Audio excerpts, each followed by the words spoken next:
like the last days of the dinosaurs. Aston Martin's $294,950 Vanquish S is one of a handful of extant Tyrannosaurus Rex. Few big-capacity naturally aspirated engines still bellow rage at the world in general.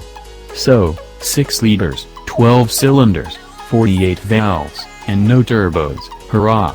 Well, as long as you're not buying the gas. As the delivery driver who brought this car to me observed, whatever I seem to do with this car, it never gives more than 14.5 miles per gallon, where as long as you barely touch the throttle, the new DB11 gives you about 18. Aston's DB11, which debuted this year with a fresh chassis powertrain architecture that will eventually underpin a new car with the Vanquish nameplate, is twin-turbocharged. The Vanquish S, with its extra power, is decidedly not. It's the off-duty moments that stymie gas mileage for naturally aspirated mills like the one in this car. Dragging that huge crank, con rods, pistons, and cams around plays havoc on economy when you aren't on it like jam on toast.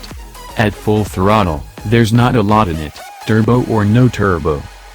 The Vanquish is the most unlikely car ever to have almost not made it into production.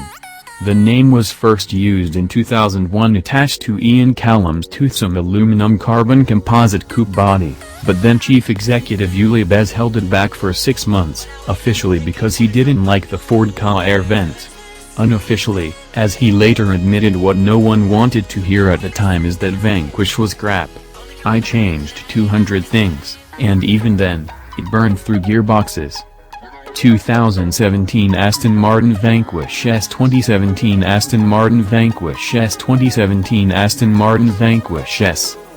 At the heart of the Vanquish then and now is a V12 engine, effectively built out of 2 Ford Mondeo Cleveland V6 units. It's easy to scoff at such humble beginnings, but the rumor machine elicits Porsche and Cosworth involvement in its gestation. First introduced in the 1999 DB7 V12 Vantage, the engine was then tuned to 460 horsepower for the 2001 Vanquish, which also debuted Aston's bonded and riveted VH platform chassis. Over 2,500 of these amazing cars were sold in standard and, from 2004, S forms, though its robotized manual transmission was problematic. As Richard Perry Jones, Ford's then chief engineer, said, there was nothing wrong with that car that a good manual transmission wouldn't have solved. Production of the Mark I Vanquish ceased in 2007, and while its DBS replacement was more reliable, it never recaptured the Vanquish's glamour quotient. Star of James Bond films and the Italian Job remake, and name-checked in lyrics by Lil' Kim and